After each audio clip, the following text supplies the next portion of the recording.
This is Stacking the Box with NFL insider Matt Verderame and Mark Carman. Today is Tuesday, October the 12th. The Kansas City Chiefs are in last place in the AFC West at 2-3. They are a far cry from the 4-1 Los Angeles Chargers, the 4-1 Buffalo Bills, perhaps even the 4-1 Baltimore Ravens. What a Monday Night Football game that was. And I don't know. Throw in the Titans at 3-2. I'm not going to put the Broncos there. Hey, Verderame, you're our NFL insider, right? As far as I know.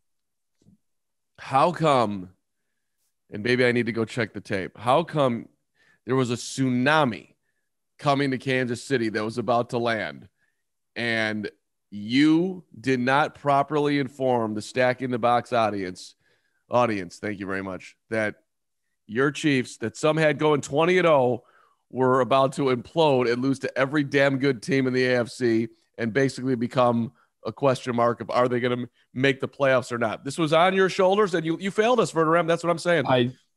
I feel like they failed us, but yeah, I also failed us. Like I did not ever believe they'd go 20-0. No one reasonable ever did. But I picked them to go 15-2 the offseason. I did. And I didn't feel like it was a stretch. Like I really feel like they'll win their 14, 15 games and they'll roll. You know, they picked up Jon Gruden on defense. You know, they made some other additions around the team. Of course, the offensive line is completely rebuilt. The offensive line's been fine. That's not been a problem. Their defense is so bad. It's almost impossible to believe they're not on the take.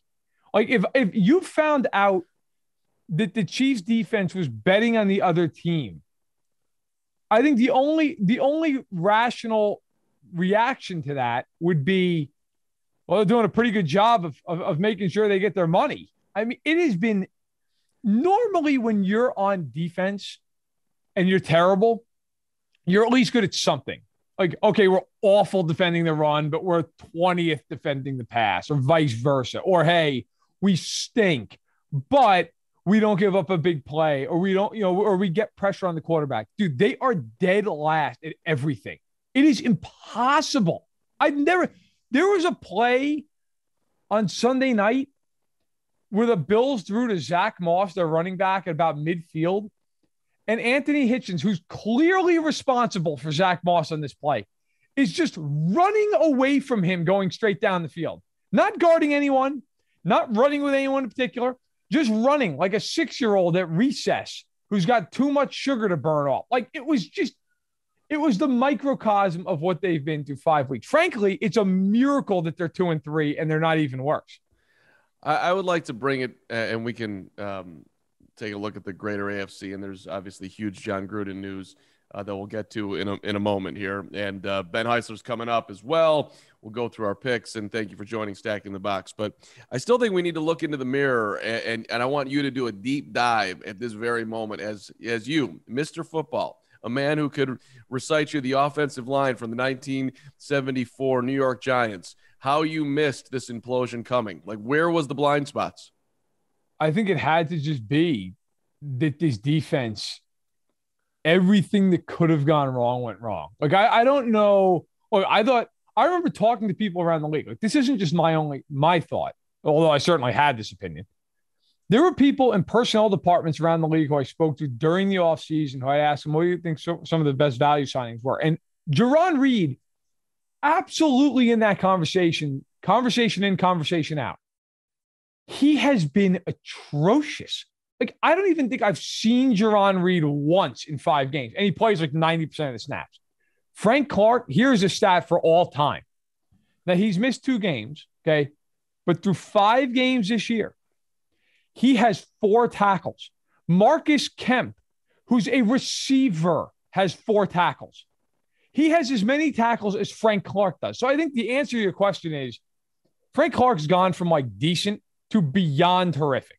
Anthony Hitchens has gone from solid linebacker to can't even move anymore. Daniel Sorensen's gone from quality third safety to somehow thrust into a starting safety role despite no injuries whatsoever. They just won't play Juan Thornhill. and the worst player you've ever seen through 5 games. Like, can't tackle, but makes up for it by never being anywhere near anybody to tackle. It is all those things at once. And then on top of that, playing like 4 of the top 6 offenses in the NFL. And it's just been a cavalcade of shit. And that's where they are through 5 weeks. Would you like to officially apologize to the Stacking the Box audience? And in the comments, please, if I'd like to know if you think this apology, if it's forthcoming, is sufficient. So go ahead. No, I'd not like to apologize. No apology. I'm not the one who can't make a tackle and who can't run anymore. And who's essentially, in the case of John Reed, there should be an investigation. I mean, that is right. But so at this point, if he's taking his paychecks, is it incognito? Like, is he ashamed to take them? He should be. It's unreal how bad he's been. I'm in a media league in Chicago of people picking games. And I would have had a great week this week if the Chiefs had covered the 2.5. It would have been, I mean, there was a lot of people picking the Buffalo Bills. So it would have been the synergistic double-double effect and would have leaped Carm's football prognostication brilliance into a whole nother level. So that's part of my reason for coming at you, because I can't call up Frank Clark and or Patrick Mahomes, who threw some bad interceptions, Verderame. Bad. And I'm not putting it on him. He's Patrick Mahomes. He's God. I'm not taking. I mean, of the 2 picks he threw, one of them was on Tyreek. I mean, one of them went right through Tyreek Hill's hands. I'm not talking about that one. The other one was a bad play. Now, Rousseau, give him credit on Buffalo. It was a great play by him. It was a great play. Like, and normally, to be fair to Mahomes, 99 times out of 100, that ball's not picked off. It was a great play. But he still threw it in a spot where Rousseau could get his hand on it, and it got batted up in the air, picked off. I actually would argue his worst play of the game was the fumbled snap that hit him right in his hands, and he doesn't fall on it. And now, the game was probably over at that point anyway. But, I mean, that was probably his worst. But he was terrible. I wrote it after the game in my column, my Stacking the Box column. It's the worst game he's ever played. Mike Glennon had one of those this week. You don't want to be in that company. No, you don't. No, he was awful. He was truly, especially, I mean, look, by a normal quarterback standards, he was bad. By his standards, he was atrocious. Couldn't complete passes. They've got problems. I'm not worried about them offensively, but I will say this though. I've spent about 10 minutes on banging on that defense, and deservedly so. We could spend 2 hours banging on that defense. They can't stop turning the ball over. In their last 13 quarters, they have 11 turnovers and they forced 0. I mean, it's a miracle that they've almost won some of these games. Yeah. All right. Let's who's your best team real fast in the AFC right now? We'll get to more Buffalo. of that. I don't even think it's close, but I will still say this, and I really believe this. If Kansas City could stop turning the ball over and get 20% better defensively, I don't even care if they have to be a wild card team in the playoffs, which we'll talk about that in a little bit. I still think that they would be the team I pick because they're so terrifying when they're right that, look, it is October right now. But if you said to me right this second, who's the best team? Buffalo. Buffalo is the best team. You say it's very easily over the Chargers is my surprise. And I don't disagree with you on the Chiefs either. I wouldn't rule them out. I got to be honest about the Chargers. I think they're getting a little bit too much shine. Look, Herbert's been awesome. He deserves all the credit, right? I'm not taking anything away from him. They just gave up 42 to Cleveland and got bailed out on some horrific pass interference calls. Like, I don't even think a Chargers fan would argue they would have lost that game if they don't get those. The Chiefs game, they're +4 in turnover differential and barely win the game on also some very questionable calls at the end of that game. I think they're good. I don't think they're as good as Buffalo. And quite honestly, if the Chiefs are right, I do not think they're as good as Kansas City. Fair enough. All right, let's talk about Jon Gruden. Yeah, we got it. So what's most fascinating to me is apparently his misogynistic and homophobic language was going on over several years. Yeah, going at the commissioner, going at DeMaurice Smith, who knows who else Gruden was saying, and just pretty For the misogynistic, homophobic types, I'd almost say that his stuff is pretty over the top. Yeah. You know, so as uncomfortable as that statement is. But so what's your understanding here? I mean, are you believing that it came to light the way it did? I think Jon Gruden's done in the NFL. And I'll just give one report that I have on Gruden, Verderame, that was kind of surprising to me, but yet falls in line with what's happening right now. My understanding is that dude is one of the worst people to work with, and he can actually just make your life miserable even if you have a great job. So that was an interesting little nugget that I picked up on my Gruden research the last, whatever, called 12 hours. So I guess good job resigning, because you don't belong to the position with this coming out. I don't know how he could have possibly moved forward. And quite frankly, I'm just, maybe I should not be surprised by these things, but I really was with him. Like, I did not see that coming at all. And there it was. Well, look, I don't know.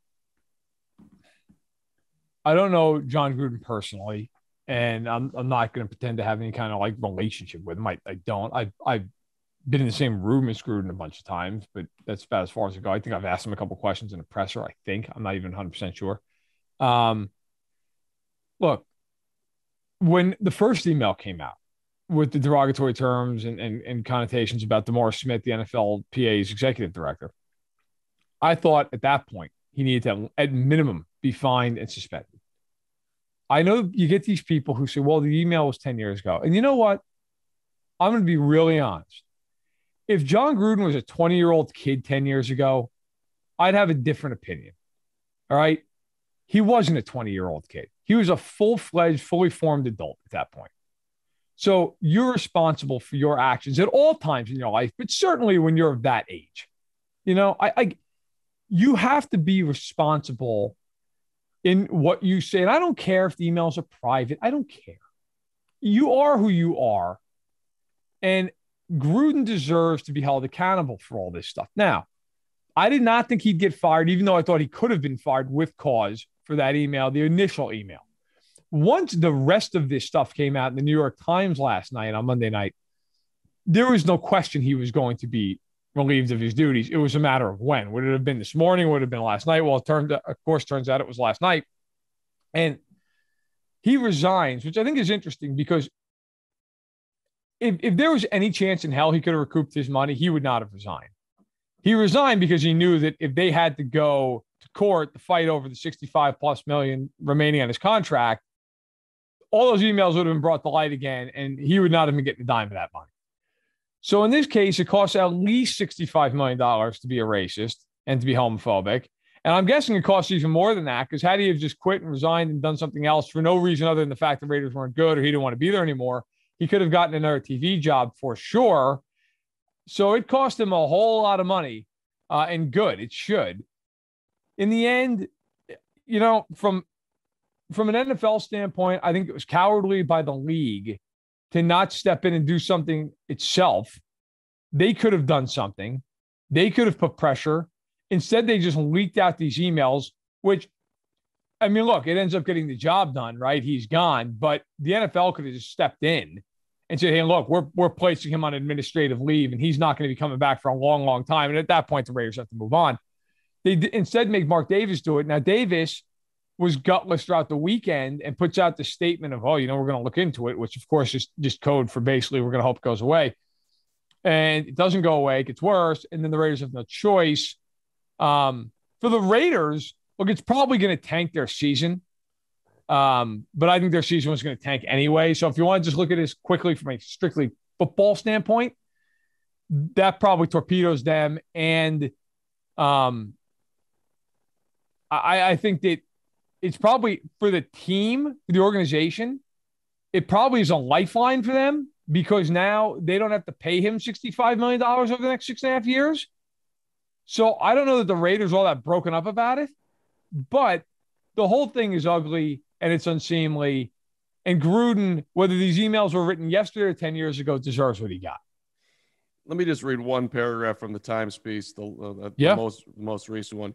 In numerous emails during a 7-year period, so it just wasn't, 10 years ago, ending in early 2018, Gruden criticized Goodell and the league for trying to reduce concussions, said that Eric Reed, a player who had demonstrated during the playing of the national anthem, should be fired. In several instances, Gruden used a homophobic slur to refer to Goodell and offensive language to describe some NFL owners, coaches, and journalists who cover the league. I mean, he didn't spare anyone. They all got his Jon Gruden fire. I don't think you're seeing him pop up on ESPN or anywhere else. No, I know he ain't working for Minute Media. I'll tell you that much. It's not. This is and sometimes in life I'm like, that's sweet. 10 million. This dude doesn't need the money. He shouldn't. He's got more money than 99.9999%. So anybody who's, if people are feeling sorry for him, this dude should be able to sail off into sunset. But his name, he just ruined his name. Straight ruined it. Yeah. No, I don't think he's a guy you can put on TV at this point. How can you? I mean, look, time heals things. I mean, maybe in 5 years from now, even then, like if you're one of these, and by the way, and I'm not accusing them of anything. Genuinely, I'm not. I mean, I don't know this, so I'm just asking the question. He worked at ESPN for a long time as a Monday Night Football analyst. These emails, a lot of them written while he was there. Like, if you're writing emails like that, you're probably talking like that to some extent in person, right? Like, maybe not in the office, but just like in general, like it just never came up. Like, I mean, look, maybe it didn't. Maybe Gruden just had a couple of, the Good Old Boys Network. I mean, apparently the Hooters CEO was in on these emails, which is just the most predictable thing of all time. But it seems odd to me. Like, you're ESPN, you're all about suspending people for their conduct and being, whether it was Jamel Hill for her comments in the political arena years ago, or obviously recent comments with Rachel Nichols that came to light.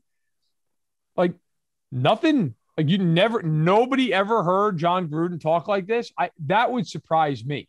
I know my friend and our former colleague, Jason Cole, tweeted out right after this happened, if you know Jon Gruden, this doesn't surprise you. Right. Which is basically what I was told last night, that not a good person in any way, shape, or form. And, you bring up ESPN. Listen, if you listen to Jamel Hill on any number of podcasts where, she gets brought in on topics of race, and Jamel does a great job, at least in my opinion. She, she says the ESPN, for all their frontward stuff, it's a very conservative place. So, I'm not saying he felt empowered. I have no idea, but I mean, that's, from somebody who worked there and you say, well, she's biased. I don't get that feeling. I really don't.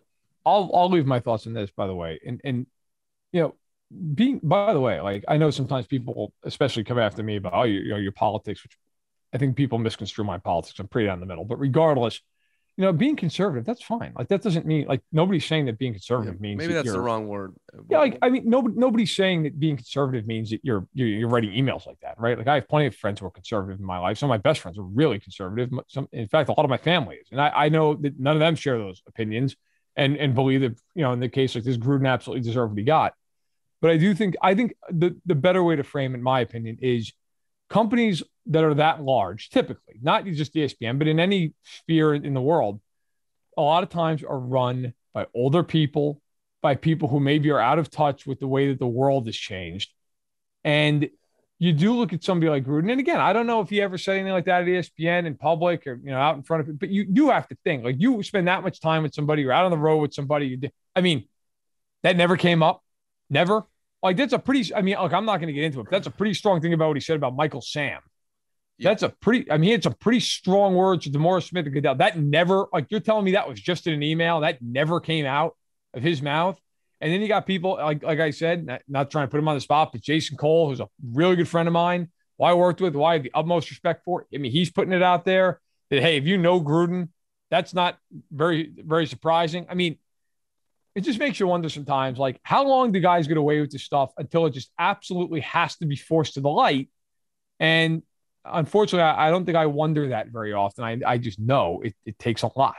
And why was it forced in the light? And I'll give one thing and we'll get back to football here. When he said, I don't have a racist bone in my body before all the stuff had come out, I'm like, dude, that shows beyond any reasonable amount of doubt that you don't get how this works. We all have our biases. Part of being a good person is to actually be able to see your biases and then realize, well, that's not right. I really don't know that person, so I shouldn't have that judgment on the color of their skin, on their weight, on whatever it is, tall, short, a zillion things that people have been conditioned to. Being an adult actually means that you see yourself in it, and then you realize that that's a ridiculous stuff. I don't have it in my. Yeah, you do, dude, and so does everyone else, and those of us who have grown up, and I'm not trying to take the high ground here, even though it probably sounds like I am, but. Like that comment's like, it's like the same thing to me. Like, I don't see color. Really? You don't see, like, of course you see color. Everyone in the world does. Right. It doesn't mean you're a seething racist if you see color. It means you're a human being. Right. So when you try to defend yourself like that, it's like, oh, dude, you are gone. Well, it's the same. And you're right. We'll move on to football, but I think everyone can identify with this, no matter where you fall on things. Like, it's like when people say stuff like, well, I have friends of a different race or a different gender. It's like, well, yeah, I'd hope so. Like that's, if that's your immediate defense, it's usually not a good thing. Right. All right, back to the field, Verderame. Back to the field. Ben Heisler coming up with Place Your Bets from BetSided. And, of course, go to WinBet for all your gambling needs. But into the future we go. And let's give some love to the Dallas Cowboys, who continue just to roll along here. You're asking the question, will the Cowboys finally get back to the NFC Championship game? That's right, buddy. I had all the way. Let's go big on Dallas, who I believe, if we went back in time, Carm did pick the Cowboys to win that NFC East. Good job, me. Good job by you. Thank you. All right, so the reason I put the NFC Championship game, they have not gone there since they won their last Super Bowl, 1995. Okay, they have not been back to the NFC title game, which is shocking. 25 years it's been, quarter of a century. It feels longer and shorter than that at the same time, depending on how you look at it. But I put it in there because when you look at the NFC, what do you have? Okay, we're starting to see a little bit of separation here. That division's awful. Dallas is going to win that division unless they have catastrophic injury issues. Green Bay, I believe, and we'll get this in a little bit, is the only good team in the NFC North. The NFC South, I think the Bucs are it, right? I mean, Carolina, Darnold's thrown 5 picks in his last 2 games. He's come crashing back to earth. The Saints have Winston throwing for about 100 yards a game, and the Falcons stink. The NFC West, I don't know that the Niners are good. They've got injuries. Trey Lance didn't look good. Now he's hurt. Okay, but Garoppolo might be able to come back. They get a very well-timed bye week here before they go play Indy, who stinks. The Rams and Cardinals are really good. Seattle's without Russell Wilson. That seems like a problem. So if you're doing the math, I just rolled off 5 teams that I think are good. Like, everybody else in that conference stinks or is hurt. So can Dallas get to the promised land here, or at least to the NFC Championship game? I mean, the smart money's probably got to say they've got a good shot, but I will say no because I don't believe they're better than Tampa. I don't believe they're better than either of the NFC West teams. I think they're basically as good as Green Bay. Yeah, I don't know if I'd put them above literally any team in the NFC West, even with the Niners' injury issues and quarterback issues. I mean, maybe that's unfair, but line them up in a playoff game, I don't think I'm picking Dallas. But listen, they definitely are going to win the East, and they're going to have a shot at it in the playoffs. And Dak looks great, and they're using Zeke well. Their defense underrated, or certainly playing better than everyone expected. And when you look at their schedule, they could have beaten Tampa. They beat the Chargers. They kicked the crap out of the Eagles, and they kicked the crap out of the Giants. Now, of course, they lost Saquon in Daniel Jones, but it ain't like they're sneaking by here. I mean, they're big time wins. No, they're killing teams. Yeah. So it's hey, congratulations to Big D. You are definitely back in the mix as a legitimate playoff contender / could go deep. Will the Chargers win the AFC West? Verderame. If I had to bet money on them right now, yes, I think they will. I do not think if the Chiefs figure out their issues, and I'm not saying like fix everything, but they just get marginally better defensively, stop turning the ball over, then I think it becomes very interesting. Then I think the Chiefs are the better team. They do play them again week 15 on a Thursday night game, actually, in LA, which will probably have about 70% Chief fans at the game. But right now, I've got to say the Chargers, yeah. I mean, they've played a fairly tough schedule themselves. They beat Kansas City at Arrowhead. They played Dallas and lost. They played the Browns. They probably should have lost, but they did win the game. They scored 47 points. I love Brandon Staley. He's done a great job. Herbert's playing like an MVP candidate. Mike Williams, who's getting paid this offseason, has been unbelievable. As the late, great Therese Taylor used to say, the contract year is undefeated, and it certainly isn't the case of Mike Williams. So, look, I think they will win the division. Now, I with the caveat of I do not think this thing's over. They are not going to lose out to Denver or the Raiders. I feel very confident in that. I also think the Chiefs will finish well above both those teams at the end of all this. But they're 2 up, and they've beaten the Chiefs in Kansas City. So I have to say that right now they are my favorite to win the division. But I don't think the Chiefs are going to just go away quietly. I think they will be heard from. I do not think this is just some fait accompli. I think the Chiefs will be in the mix. They got a really interesting game this week at Baltimore. Yes. And the line is very interesting on it, too. People love the Ravens. Baltimore's a 5-point favorite. We'll get to that coming up with Ben. But you look at their schedule. New England, win. At Philly, should be a win. Home with Minnesota. Home with Pittsburgh. At Denver. At Cincy. Home with the Giants. Home with KC. At Houston. Denver at home. At the Raiders. That's a lot of wins on there, man. That is a lot of W's. It is. I mean, I think that look, it should be the path for that to become an interesting division is Kansas City's schedule is pretty similar to what you just reeled off. The difference being the Chiefs have to play the Packers. They still have to play the Cowboys. Now, the Chargers, as you mentioned, have to play the Ravens, who the Chiefs have already played. And they do play each other again. I will give you one thing that I do think is worth monitoring with the Chargers. They've not been good defensively. They were great against the Raiders, which everybody saw Monday Night Football. But they've not been very good defensively. They gave 1,000,000 yards to the Cowboys, to the Chiefs, to the Browns. And that defense is held together by Bosa and Derwin James, both of whom have had major injury issues in the past. If either one of those guys has an injury, the wheels are coming off that thing like nobody's business on defense. Now, they've got an offense that can score a lot of points. But that would be the one thing, if I'm a Chargers fan, I worry about. If either one of those guys misses significant time, all of a sudden they become a lot more vulnerable. But for now, yes, I think they are the best team in the AFC West. They're the most complete until Kansas City proves it can do anything otherwise.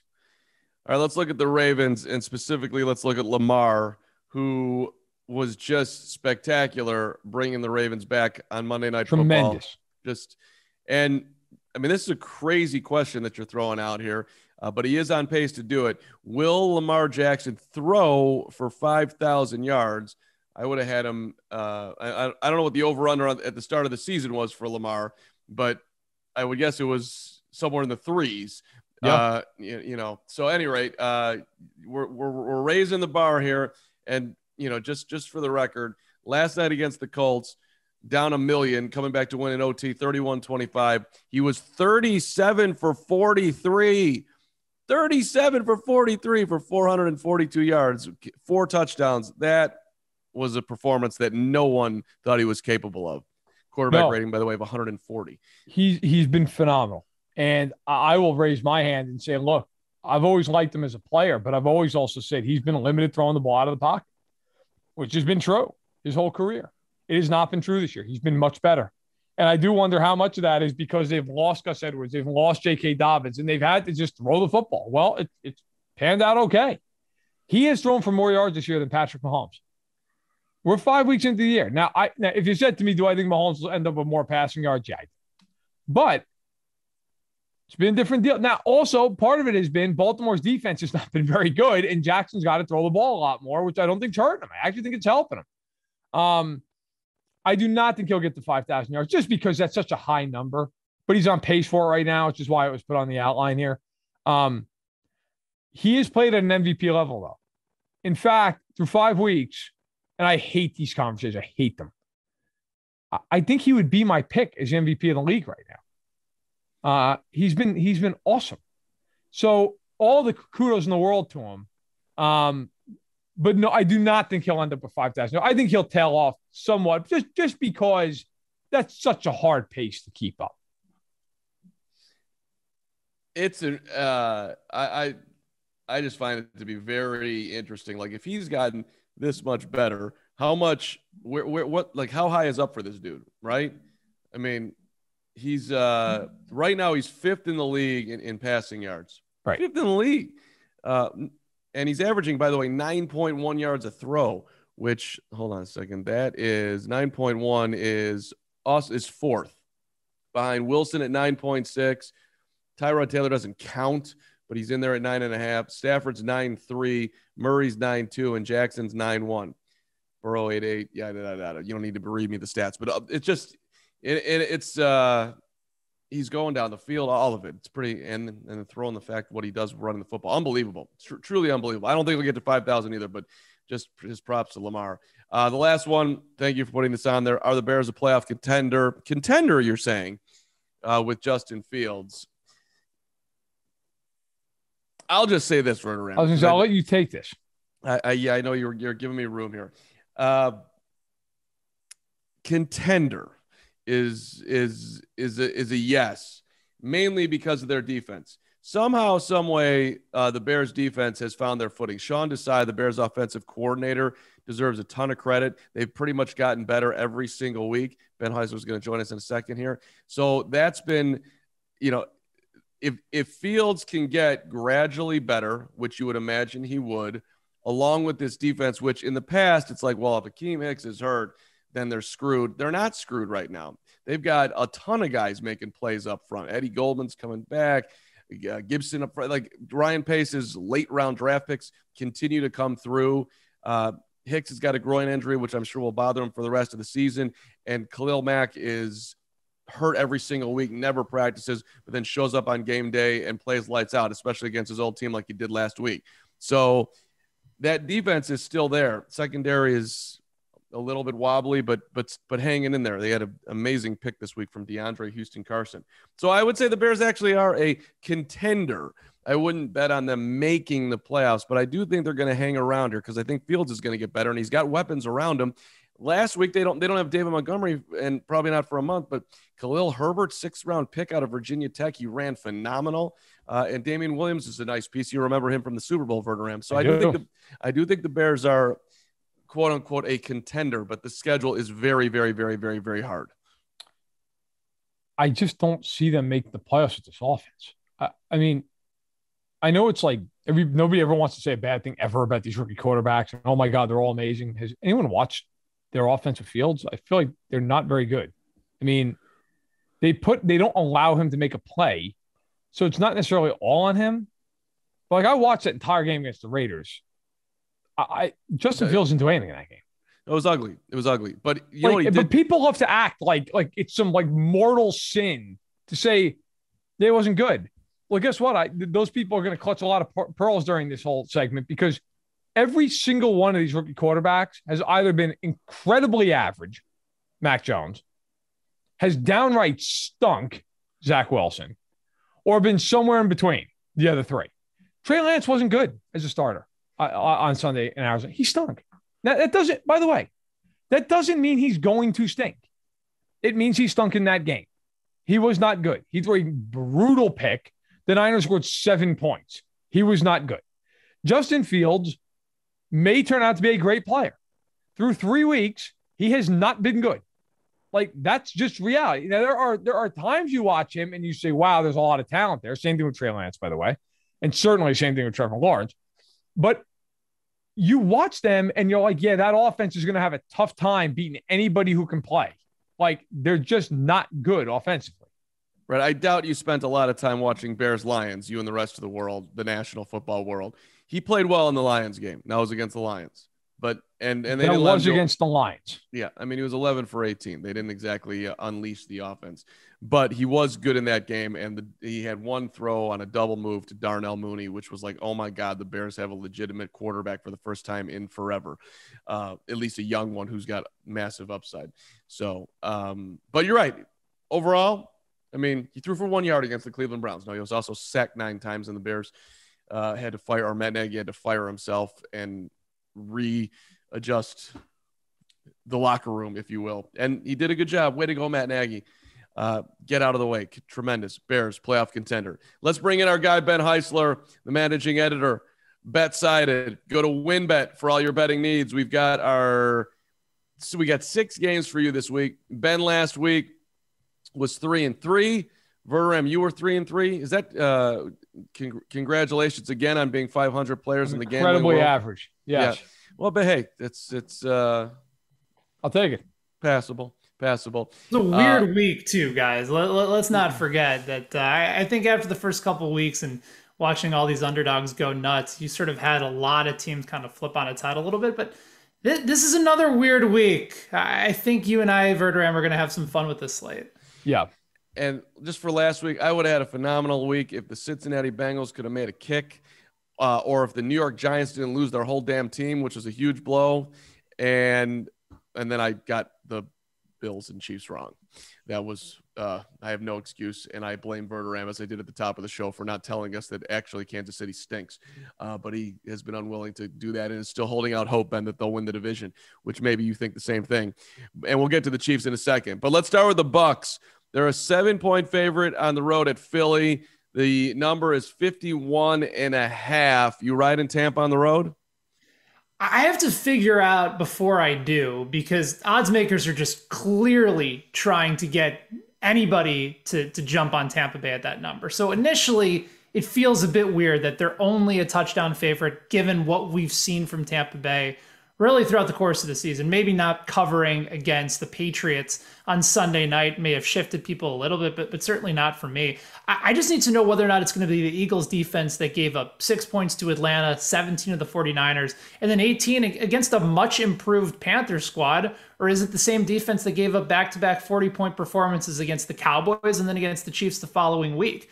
I feel like this line is going to sit around 7, maybe hover up to 7.5. And if it does, then I would feel better about the Eagles. But I just feels like a bit of a trap to me. Instead, I will lean on the under. I think we see a better performance from both sides of the defense. I think on a short turnaround Thursday night, I don't know if both quarterbacks will be as sharp as I would expect them to be. So give me the under on 51.5 for this one. Just for the record, 81% of the money is on Tampa, which makes me love Philadelphia in this game. Go ahead, Verderame.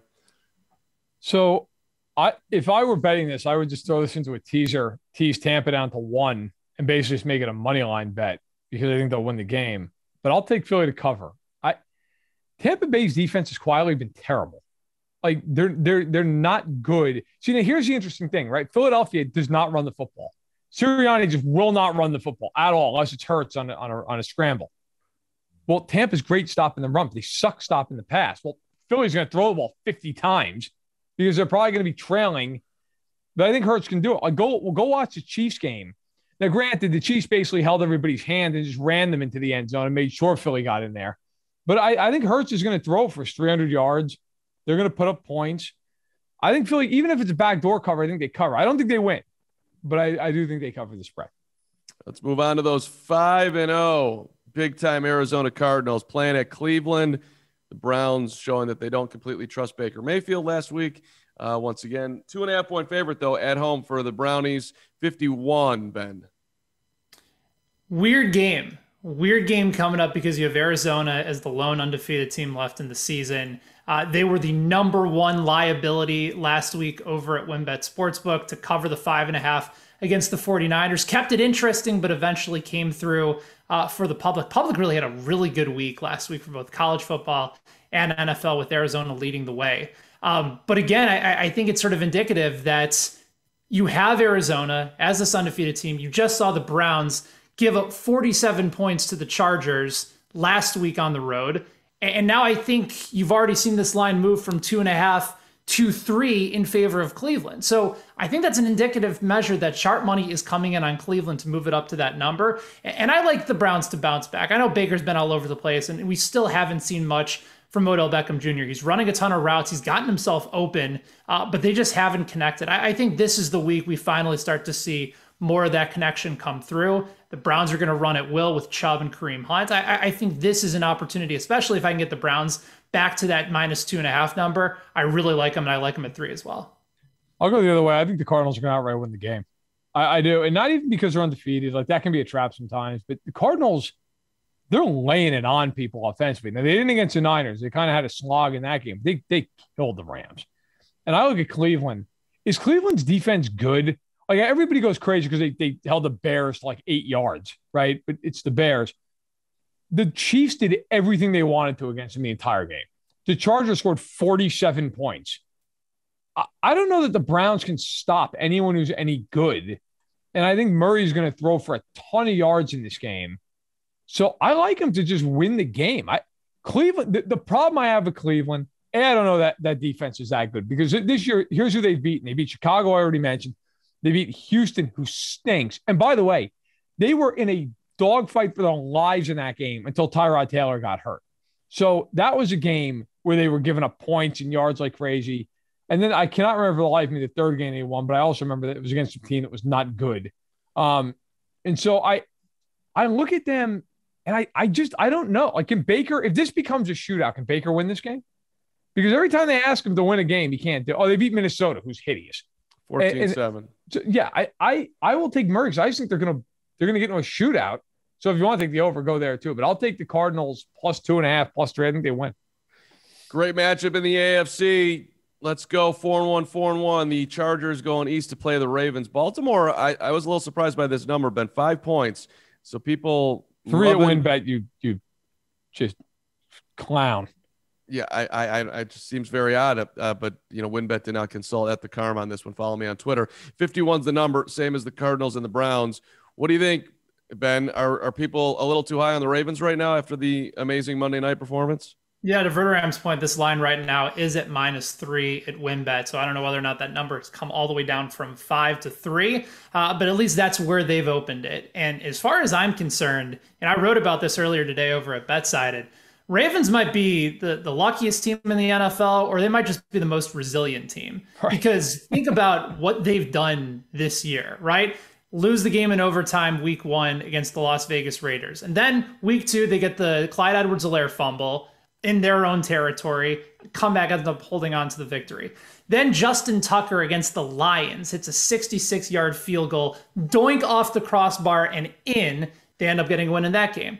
Week 4 against Denver, Teddy Bridgewater goes down. The Broncos are 3-0 to that point. They end up winning and covering in that game as well. And then last week, down 25-9, down 22-3. The win probability for the Colts in that game with 3 minutes left in the third quarter was 99%. So what we're seeing from Baltimore right now, I'm just not sure is sustainable. When if you're looking at their record, they're 4-1, but maybe there's a possible argument that they could be 1-4 on the season. It's pretty insane. As for this line, the Chargers are winning games in fashions that I haven't seen from them before, but I do know this. The Ravens are the number 1 running team in the NFL, and the Chargers throughout most of the season have not been able to stop the run. It was also my logic for the Browns last week. It didn't happen, but I expect this to be the better case for Baltimore to run the ball at will against the Chargers, who haven't been able to stop the run. So I'll take Baltimore -3 at home. I don't know which way to go on this because I agree with everything you said. Everything. And it is funny. Like, Baltimore could unbelievably easily be 1-4. And like almost maybe should be 1-4, but somehow you're like if this was any other team, if this was Tennessee, I think we'd all be like, yeah, they're a fluke, right? But it's Baltimore, and you're used to them winning, and Jackson's been incredible. So I think that kind of makes you go, well, I could also make an argument that the Chargers have been really lucky to this point in the year. Like, +4 in the turnover against KC, like I said earlier. That's a game that if the Chiefs don't just beat themselves, they win the game. Okay. Then you look at another game where you say, well, Cleveland, I mean, 2 pass interference calls in that game that were blatantly bad. The Chargers end up winning the game. So I don't know where to go on this. The Chargers have to go all the way across the country. but Baltimore's on a short week. I will take the Chargers to cover the points. I don't know who's going to win. I'll just take the points. If I had to bet a money line, I think I'll take Baltimore in a game where like Tucker wins it. But it's an interesting game. Whoever wins is 5-1, and I'm not like overly convinced is a Super Bowl contending team. Like I know everybody's going nuts about the Chargers, and I get it. Staley's a really good young head coach, and he's got all these analytics, and Herbert's great. Their defense quietly stinks. Like I don't know, like what happens if that offense has a couple of bad weeks? Then what? So I'll take the Chargers to cover, but I'm not. This is the biggest toss of the week for me.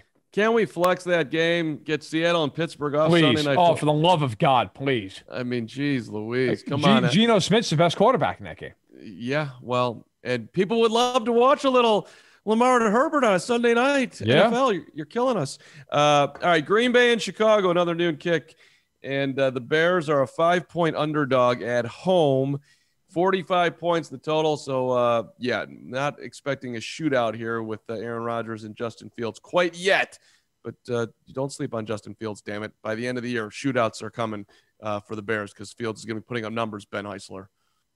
Packers did everything they could last week to try and lose that game and still found a way to not only win, but push the game, cover the 3 points by the end of it. And in Cincinnati, certainly on the offensive side of the ball, I think are much more complete than that of Chicago. Defense, Chicago has the edge, but it's also a defense that Aaron Rodgers has seen for years, whether it be from Vic Fangio to Chuck Pagano and now to Sean Desai last year. There's still a lot of the same guys that are a part of that defense. But Green Bay and Aaron Rodgers just own Matt Nagy's soul. In fact, they own pretty much every Chicago head coach's soul since Rodgers has taken over. They've gone 19-3 over their last 22 games against Chicago. They've won the last 4. They've won 9 of the last 10. And I kind of feel like Rodgers and the Packers kind of got everything that was supposed to go wrong for them and still overcame it. Playing in Soldier Field is not much of a home field advantage for Chicago. And even with Justin Fields and even with Bill Lazor calling plays and having more of an identity with the run game with Khalil Herbert and Damian Williams, I know that it sets up well for Chicago to potentially hang around because of that run game. And it's an area that the Packers have struggled with this year. But Aaron Rodgers thrives in these games against Chicago. And I know it's going to be a very heavy public play. I just can't trust the Bears to be able to cover that number, even at home against Green Bay. I'll take Green Bay -5. Yeah, you couldn't pay me to take the Bears. By the way, in some books, although of course use WinBet, it's even lower than that. It's 4.5. I mean, I'm sorry. Justin Fields, the way he's played through 3 weeks, it's fine. He's a rookie. They're not beating the Packers playing like that. There's no way. I mean, that if the Bears could get some explosiveness in the offense and get to 24 points, maybe I'd take a 28-24 type game somewhere there. But and the Packers win this game. And I think the Packers also are going to be motivated by the fact they win this game. This division's basically over. I mean, as long as they're healthy, the division's toast. They're not getting caught. They've won 4 in a row. They should have beat Cincinnati a lot easier than they did. They kept making mistakes. And of course, Crosby had one of the worst kicking games I've ever seen. But I think the Packers win by 10 or so. I don't think this is a huge bar for them to clear. For those of us who are walking around with a ton of gray hair, I felt very bad for Mason Crosby, and we saw a whole lot of it as he was shaking his head on Sunday. And honestly, my favorite moment of last week was Evan McPherson, the Bengals kicker, jumping up and down thinking he had won the game. And I still, there wasn't enough conversation. He might have had it. I hit the flag. Yeah, but it came over and then down. I don't know. No, I hit the flag. It was wide by a foot. That was an absolute killer. Just for the record, to Ben's point, by the way, 79% of the money is right now is on Green Bay. So it is a very much Packer public betting belief against the Bears, which is why I will take Chicago. Damn it, let's go Bears. Shock the world, meet the challenge, as Ed O'Bradovich would say. All right, your Chiefs, Verderame, are on the road at Washington. Still belief floating around the Chiefs, a 6.5-point favorite. Numbers 55.5, which is not a surprise. That I think that's the biggest number this week. Ben, are the Chiefs going to cover on the road? They should. Because even though Washington's defense played somewhat better last week, in fact, Chase Young looked the best that he's had all season, and that's critical for them. You're not worried about the Chiefs protecting Pat Mahomes, at least not this year. That hasn't been the issue. The issue has been stopping the opposing offenses. Their defense has been atrocious, still remains one of the worst in the league. And Taylor Heineke has actually put up really nice numbers against bad defense this year. So he's slaying bums, and right now the Chiefs defense is an absolute bum slayer type of defense. So I look at this game and I go directly to the total, and I like the fact that I can get it at under 56 because both these teams are going to move the football at will. I'm not concerned about Chase Young getting to Mahomes. I think it's a good opportunity for Tyreek and for Travis Kelce to play well. Clyde Edwards-Helaire should get involved. And we'll see whether or not the Chiefs end up trading for Marlon Mack for some reason. That's been don't even get me started on that. Yeah. They trade for Marlon Mack, there's going to be a federal investigation. No, if anything, I get the idea of maybe like Damian Williams coming back once the Bears get an update on David Montgomery. But again, maybe a conversation for another show, another day. I like the over here, 55.5. Again, probably a public play, but just Washington's defense is a shell of themselves from last year, and I don't think all of a sudden they show up this week against a Kansas City team that's absolutely needs to get themselves back on track on both sides of the ball. It might happen on offense. I don't see it happening anytime soon on defense. They've given no indication that it's coming. I look forward to screaming at the television for 3 hours and getting a headache. That's how this game's going to go. I would pound the over. They could set that line at 70. I would take the over. I think the Chiefs are going to win. I think it is going to be incredibly frustrating. They will win like 37-34. It'll be an absolute crap show for 60 minutes. They'll turn it over at some point because they just can't seem to stop doing that. But I think they will win because when they, the only bad team they've played this year so far is Philly, and with a second to go in the game, they were up 42-23. Like I think they will just overwhelm Washington. And bad teams are bad for a reason. Like Heineke will make a mistake in the game, whether or not it's a pick or whatever. Like he'll make a bad throw on third down. They got a punt. Like some crap like that'll happen. Like that, the Chiefs will win. I'm taking Washington to cover. The Chiefs beating anybody at this point by more than a field goal feels like the fight of their lives. So I will roll with the cover for Washington, the win for the Chiefs. All right. Last stop is Monday Night Football. Buffalo on the road at Tennessee. WinBet's got the number at 5. I've seen 5.5 out there. Total's 54.5. I've also seen 54. So, yeah, the Bills on the road looking to stamp themselves against Tennessee. Ben, do they do it?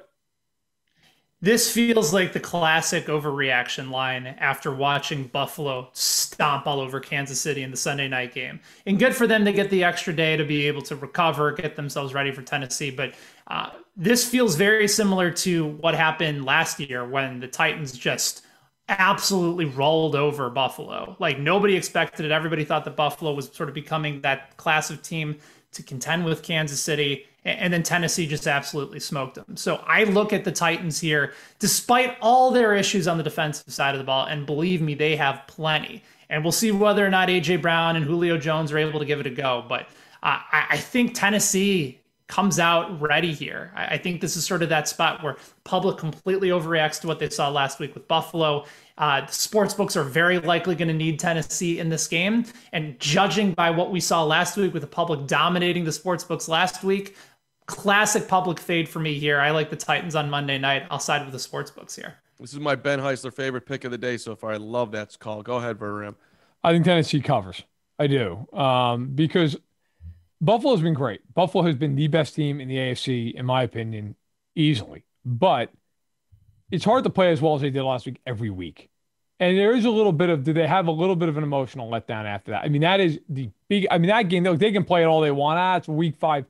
That game, when you play Kansas City, let's be real, it's like a Super Bowl for a lot of these teams. I mean, it really is. How hard is it? And then, by the way, like Tennessee, when Tennessee plays Kansas City in week 7, again, the total could be 70. Just start hammering the over tonight. But I think, look, Tennessee's going to score some points in this game. And the Titans are a weird team to defend because in today's day and age, everybody just throws the ball. Well, they can pound you. I mean, they can just run and run and run and run. So I think the Bills will win the game. I think the Titans will cover it. And I wouldn't be shocked if the Titans outright won. Big Monday night game at home, whatever. But I think they will cover that spread. Huge money coming in on the Bills. 81% of the pick/dough are on Buffalo. So I love a nice, good contrarian play, as I've said 1,000 times, and you get the Titans at home. I love it. Ben Heisler, managing editor, BetSided, huge Michael Jordan fan. Go Wheaties, go MJ. I cannot accept not trying. Is that the K behind you? I think it is. On your left shoulder. Or is that Arrowhead? Left shoulder? Yes. Yeah, it's the K. It's the K. Okay, right after the year they won the World Series. I mean, that is just for a guy who grew up rooting for the Cubs, who got his Cubs Away book from David Kaplan behind there, to have a picture of the K, Verderame. That is a man who has embraced his Kansas City home, where he is birthed, not himself personally. That's not how that works, but is a dad to 2 kids. Congratulations, Ben. You've embraced Prairie Village and all that is Kansas City.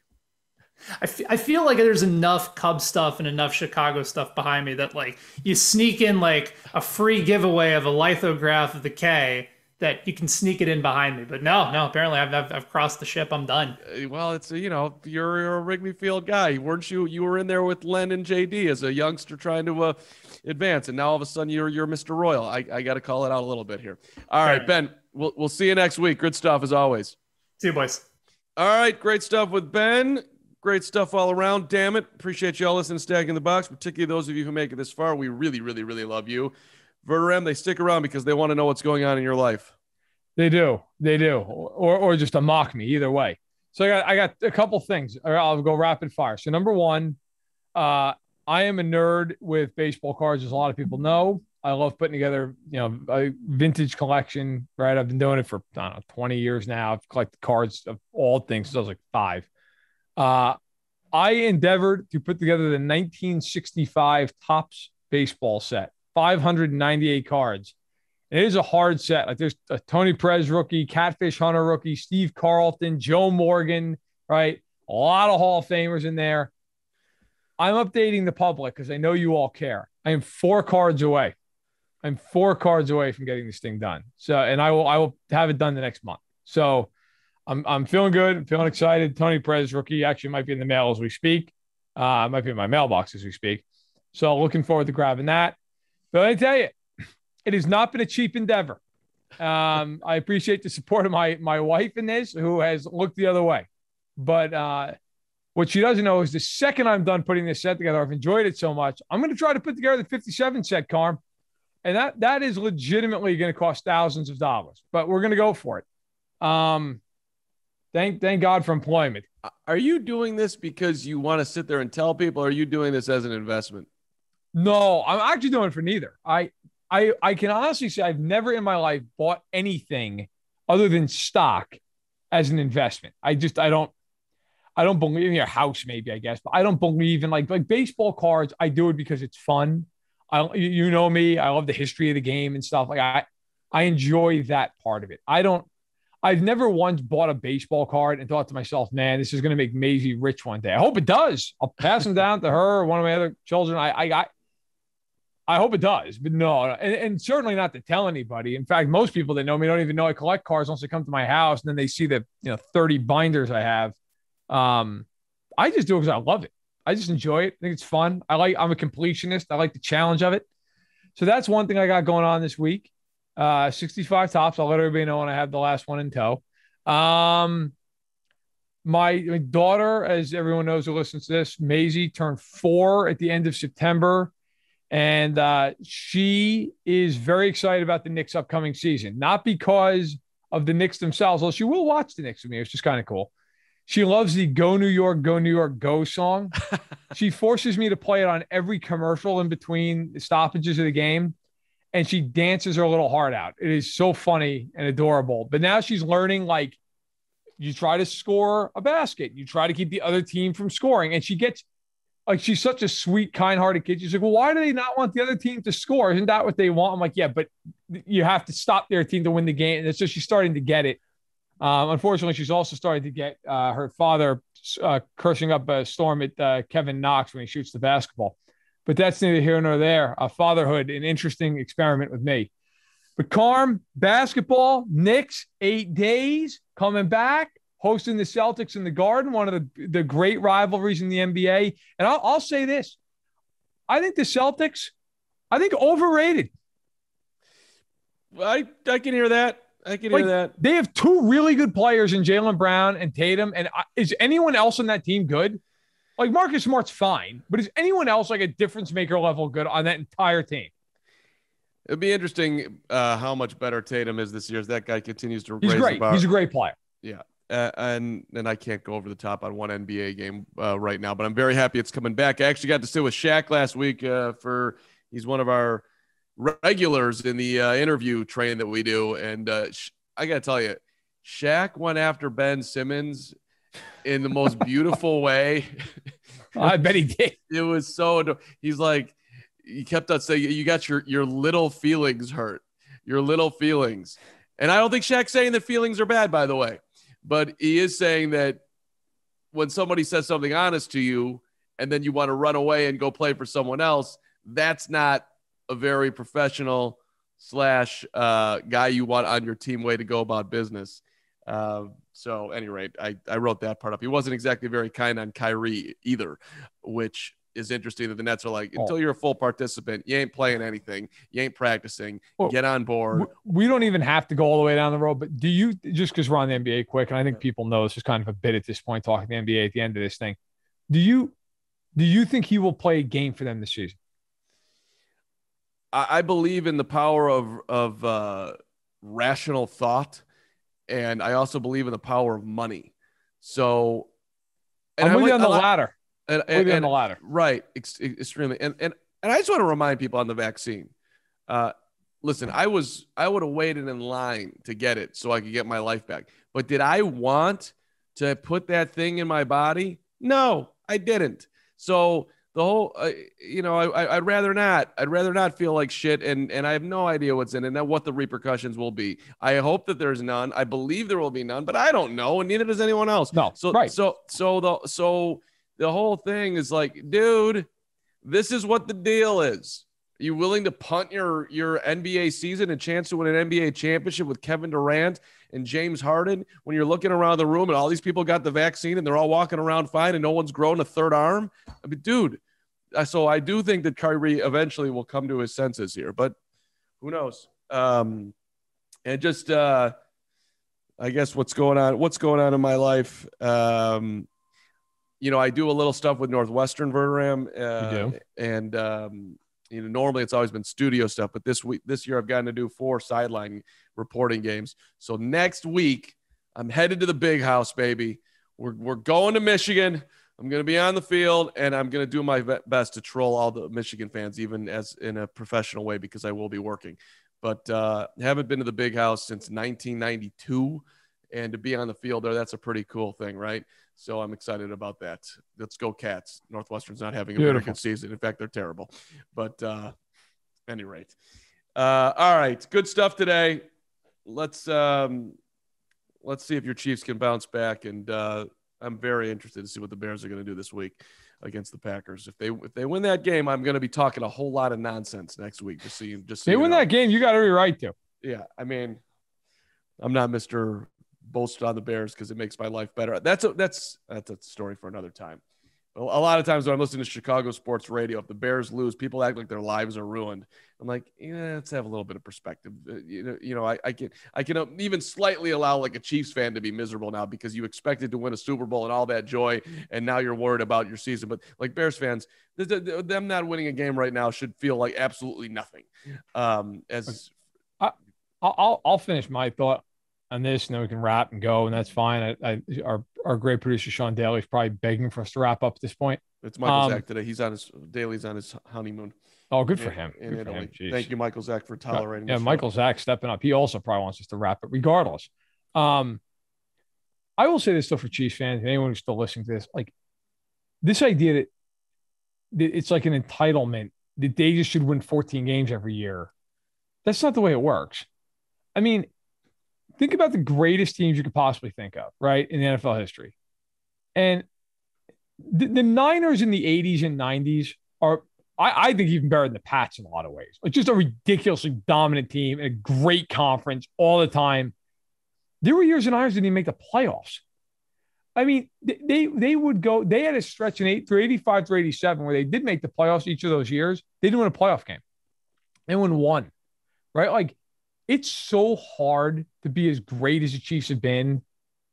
And I think sometimes, look, you just have to say, hey, maybe this is just a year where things just don't shake for them. I mean, that could happen.